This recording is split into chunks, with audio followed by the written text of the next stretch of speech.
Pause dips are unbelievable for getting muscles to fire at end range and really looking after the tendons, because it puts a lot of stress through the shoulder joint. And what they look like is we lower down to the bottom, we take 3 seconds, 1, 2, 3, and then we push back out.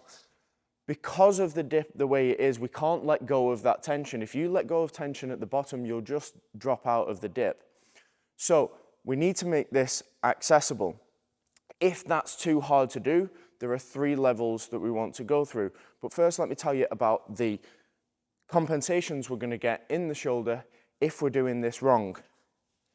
What we don't want to happen is a shrug here and the elbows going out to the side like this. That puts all of the stress through the traps. We don't want this. Instead, we want the shoulder to be slightly forward and let the elbows go back. We're sinking the shoulder down into its socket like this, and then we pause.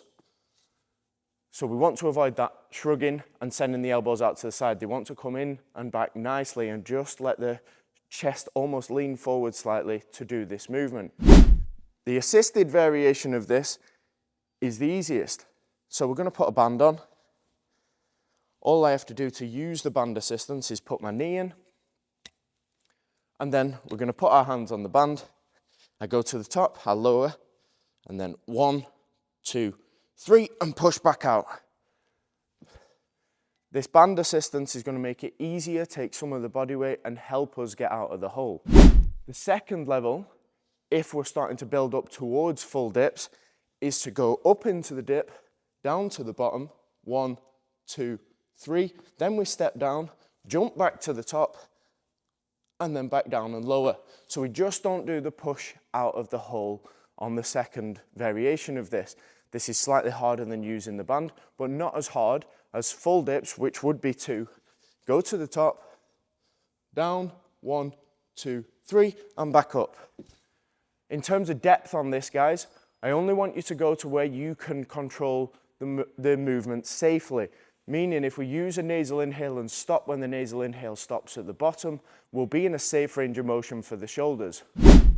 We'll do these in sets of 6, and we want to make the variation that we're doing as hard as possible for 6 reps, because that's where we're going to grow the most.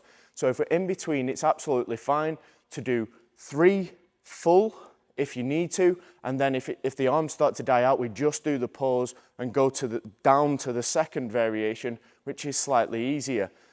We're going to progress when we're doing the hardest thing that we can. So if we've got to blend the different levels to make it accessible, doing maybe 3 without the band and then add in the band for the last 3 because the chest and the upper body starting to tire out, that's absolutely fine. That's how we're going to progress the fastest.